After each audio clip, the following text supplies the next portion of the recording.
Alors, les cacatoès sont des oiseaux, alors c'est comme le rosalba, hein, je dis souvent les cacatoès sont des anges et démons. C'est-à-dire ce sont des oiseaux qui peuvent être tellement, mais tellement adorables, affectueux, demandants.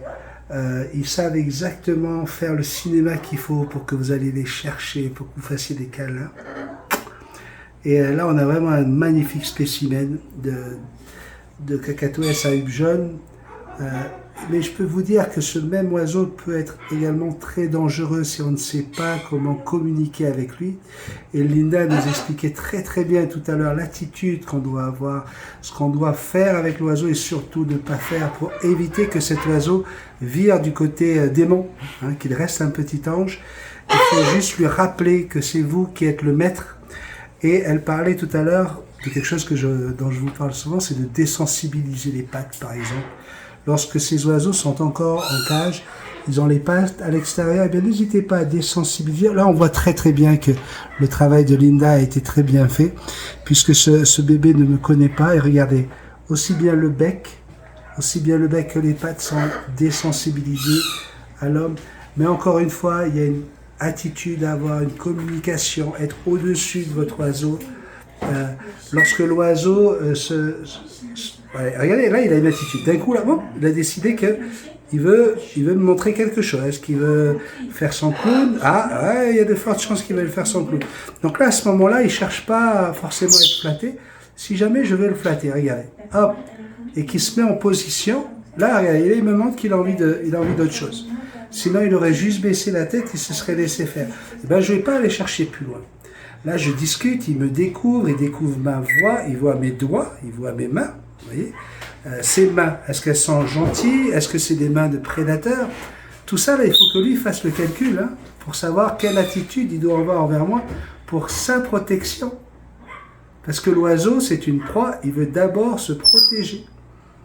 Jusqu'au moment où il se rend compte que du vélo, ce monsieur-là, il n'a rien de méchant, ça va, mais encore une fois, ça va dépendre de son attitude et ça va dépendre du caractère qu'il va développer là, au moment. Là, il peut très très bien venir me prendre le doigt. Pas forcément méchamment. Il va me le prendre pour me dire, mais attends, j'ai envie de ton doigt, là, j'arrête pas de le voir bouger, je veux le prendre. Sauf que lui, avec ce bec-là, il est capable de me le couper, le doigt. Et puis bien, vous voyez? Et là, certaines personnes vont avoir le mauvais réflexe. Moi, regardez, j'essaie de vous regarder en caméra. Oui, ma main est à portée de son bec. Si jamais il va venir me mordre, alors, mordre, c'est un bien grand mot. En fait, il va attraper mon doigt. Le mauvais réflexe qu'auront beaucoup de personnes, c'est de tirer la main. Et là, vous allez vous déchirer la peau. Là, vous risquez la grosse blessure. Alors que, je vous le dirai 8 fois sur 10, si au moment où l'oiseau vous attrape le doigt, vous ne bougez pas, vous lui laissez faire, il va poser sa langue dessus pour savoir qui vous êtes, il va essayer de vous goûter. D'accord? Donc, encore une fois, moi, je fais très attention. Vous avez peut-être vu l'autre vidéo où je suis avec le hara à Macao. Quel que soit le perroquet, on est là pour les respecter. On est là pour les laisser. Vous voyez, regardez. Là, il baisse la tête. C'est d'accord, tu peux y aller. On peut faire tu peux me flatter. Voilà, regardez. Là, il m'autorise. Et là, je vais aller le flatter. Mais s'il pousse, s'il se tasse, ça veut dire qu'il arrête.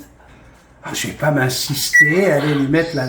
D'accord? Et elle expliquait tout à l'heure très très bien aussi, Linda, de faire attention de ne pas mettre les mains au-dessus de l'oiseau, de ne pas passer les mains au-dessus de l'oiseau, mais ça je vous l'ai dit tellement de fois, parce que pour l'oiseau, tout ce qui est au-dessus de ses ailes, au-dessus de sa tête, l'empêche de prendre sa liberté. Vous lui enlevez sa liberté. Donc, vous ne le respectez pas. Mais oui, moi je te respecte, je vais faire de mon mieux pour te respecter. Oh, oui, oui, oui. Alors, après, il faut savoir une chose, c'est que les cacatoès sont les oiseaux les plus abandonnés des perroquets. C'est le perroquet le plus abandonné. Pourquoi? Parce que c'est un perroquet, encore une fois, comme je vous dis, rangé d'aimants. Lorsque le perroquet commence à vraiment s'attacher à vous, là c'est un oiseau qui est au stade de l'adolescence, il a fait 4 ans. Mais quand l'oiseau va arriver au stade de vouloir s'accoupler, de vouloir se reproduire, eh bien, ça là pour lui, c'est un bec. Il va prendre votre nez pour un bec et il va vouloir communiquer avec vous comme il communique dans la nature. Si vous avez l'occasion d'aller voir des vidéos de mâles et de femelles qui communiquent au moment de s'accoupler, c'est très violent. Des grands coups de bec. Ils se donnent des coups de bec pour... Justement, la femelle va essayer de mesurer la capacité du mâle à la protéger. Donc, est-ce que tu es capable de me protéger? Et je te donne un coup de bec. Allez, tu es capable? Pam, pam, pam. Sauf que nous, on n'a pas un bec, on a un nez avec du cartilage. Donc, c'est beaucoup moins dur. Et quand le perroquet s'amuse avec notre nez ou nos joues, eh bien, ça peut faire des grosses blessures. Ça, c'est une des premières raisons pour lesquelles les gens abandonnent leur cacatoès. La deuxième raison, c'est le fait que lorsque les cacatoès vocalisent, c'est très, très fort. Et le cacatoès va avoir besoin de vocaliser minimum 2 fois 15 minutes dans la journée, il va faire ses vocalises. Et c'est très dur à supporter, y compris pour le maître. Alors, je ne vous parle pas des oiseaux. Donc, c'est ce qui explique que malheureusement, cet oiseau va être abandonné plus que les autres perroquets. Et pourtant, je pense que si j'avais... j'adore, je vous l'ai déjà dit, j'adore les cocassiels, les calopsites, ces petits cacatoïdés, hein, ce sont des cacatoès, hein, les calopsites. Cocassiels viennent aussi d'Australie. C'est parmi mes oiseaux préférés. Parce que lorsque vous arrivez justement à créer un lien avec eux, vous avez cette sensation. Vous voyez, regardez, il ne parle pas autant qu'un gris d'Afrique, mais il a cette façon de communiquer dans le vocabulaire, comment on appelle ça? C'est pas verbal, c'est physique. Vous voyez, gestuel. Comment? Gestuel. Gestuel, voilà le mot que j'ai cherché. Ils sont capables de vous exprimer tout et n'importe quoi, de dire des milliers de mots, rien que par leur attitude. Donc voilà, j'aime beaucoup ces oiseaux. Si vous avez des cacatoès, s'il vous plaît, respectez-les, pensez cacatoès. Ce n'est pas un gris d'Afrique, ce n'est pas un racloroptère, c'est vraiment pas du tout le même oiseau, même si on est dans le monde des perroquets, encore une fois. Et c'est des oiseaux qui sont très, très, très, très sensibles émotionnellement et qui peuvent très rapidement passer d'un oiseau magnifique comme ça à un oiseau complètement déplumé. J'ai déjà vu des cacatoès se déplumer en moins de 12 heures. C'est-à-dire, le matin, ils se réveillaient, c'était magnifique, et puis le soir, il n'y avait plus une plume. D'accord? Donc, faites bien attention. Alors, vous voyez, comme ils le font entre eux, dans les plumes, lui, il est en train de me faire les poils. Ben oui, tu me fais les poils. Hein? Tu es magnifique, bébé. Magnifique.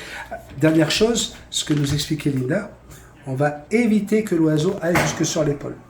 Tout simplement parce qu'il faut qu'il apprenne que c'est nous qui le dirigeons. On est au-dessus de lui, le regard est au-dessus et c'est nous qui décidons de ce qu'il doit faire.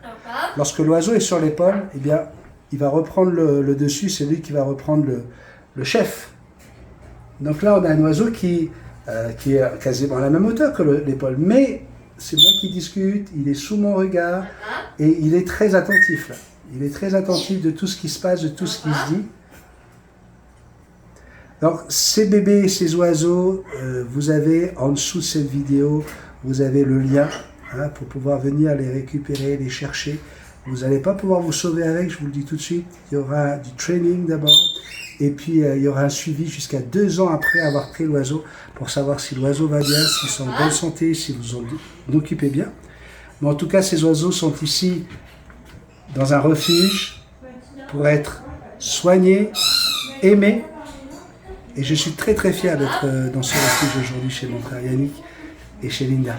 Vraiment, quel plaisir. Merci.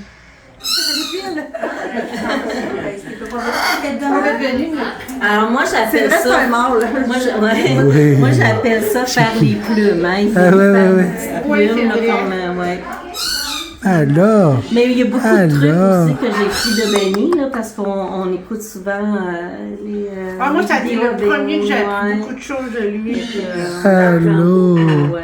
Il est beau, il est beau, il est beau, il est beau. Oh là là, oh que c'est beau. Alors on met jamais la main au-dessus comme ça, parce qu'on est prédateur. Hein? Ouais. C'est vrai. Là tu lui prends sa liberté là. On montre qu'on a une main et c'est lui qui va décider s'il veut se faire flatter ou pas. Alors quand il y a des réactions comme ça, non, c'est mieux pas parce qu'on se risque de se faire mordre. Fait qu'on y laisse faire son petit jeu. C'est vraiment quand l'oiseau il veut se faire flatter. Moi, je respecte l'oiseau. Il va la ouvrir tête. ses ailes. Il va baisser sa tête parce que Rico, il est comme ça. Il va baisser sa tête pour montrer que oui, je veux me faire flatter. Là, à ce moment-là, on peut aller tranquillement. Hey, on apprend beaucoup cette semaine, là. Mais si on met toujours notre main comme ça, imaginez-moi, là, Mais ça, Denis l'avait déjà dit dans Je un... ne savais pas de faire ça avec mon gars. Ouais. Ben oui. Faut y aller en dessous. Oh, t'es montrer beau qu'on garçon. n'a pas de menace pour lui. Comme je dis souvent, il faut penser oiseau. C'est Oui. ça. Parce Si on que, pense tu sais, oiseau- Moi, je fais tout le temps ça devant toi, t'aimeras pas ça. Non, hein? on va t'en Fait que voir. l'oiseau, il y a de même. L'oiseau, il y a de même. Alors là, il est dans C'est un ça que j'ai appris jeu, là, de fait que Penny. ça... Là, il veut jouer, J'ai fait que ça même pas donne mis rien ma de le bouteille. flatter, l'oiseau, parce J'ai qu'on pas mis risque ma de se faire bouteille, mordre. Il veut attirer l'attention. Oui, c'est ça. Alors donc ici, les perroquets qui sont récupérés, vous les gardez des fois 1 an, 2 ans, voire des fois plus, en sentant que s'il y a des gens qui seraient intéressés de leur donner une nouvelle vie, de les adopter, c'est possible de le faire. Oui, c'est possible. Comme que j'expliquais, il y a 2 façons de nous contacter. Il y a par la page web, là, nature.sauvage@hotmail.com, puis aussi directement au refuge. Nous, on fait un suivi de 1 an à 2 ans, tout dépendant Lorsqu'ils partent avec une famille, vous continuez le suivi pour être certain que tout se passe bien. Puis avant même qu'ils puissent partir avec l'animal, il y a 1 mois de training qu'on fait, excusez l'anglicisme, là, mais d'entraînement, hein, en français. Là. Puis on fait un entraînement comportemental, alimentaire, relationnel, psychologique avec l'oiseau.